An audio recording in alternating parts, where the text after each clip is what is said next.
Për sa i përket luftës kundër korrupsionit përfshirë atë të nivelit lartë, dhënat e vitit 2025 tregojnë se korrupsioni në institucionet publike dhe sistemin e drejtësisë mbetet një fenomen shqetësues,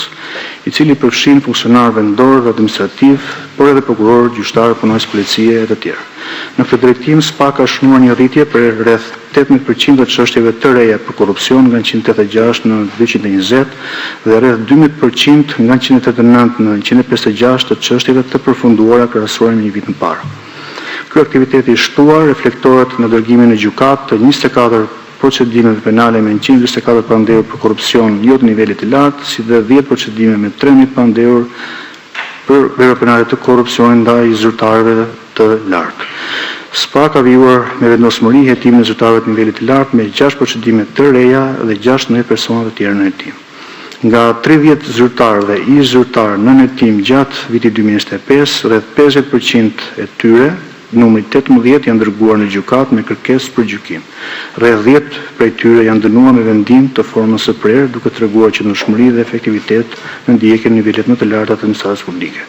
Për sa i përket luftës kundër krimit organizuar gjatë vitit 2025, edhe pse numri i hetimeve që lidhen me krimin organizuar është më i ulët krahasuar me vitin 2024, numri i çështjeve të përfunduara për këtë kategori ka shënuar rritje me rreth 3.4% nga 58 në vitin 2024 në 60 në vitin 2025.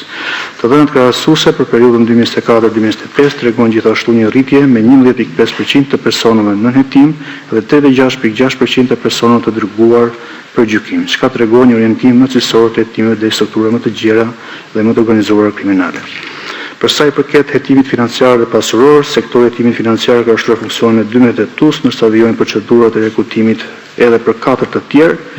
procedurë e cila është në fazën e procesit të vettingut të punonjësve që janë hetuesve që janë kualifikuar. Një rritje që duhet nxizuar është dhe rritja e efikasitetit të këtij sektori, i cili tashmë operon me një rrjet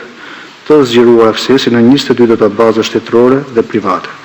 Kjo ka mundësuar që të hartohen profile financiare personave në hetim, duke zbuluar skema komplekse të pasrimit parave, të përdorimit nga persona të tretë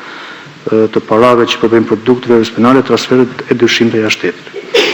Gjatë këtij viti kemi vijuar të zbatojmë parimin e ndjekjes parave paralelisht me hetimin penal dhe vlerët e sekuestruara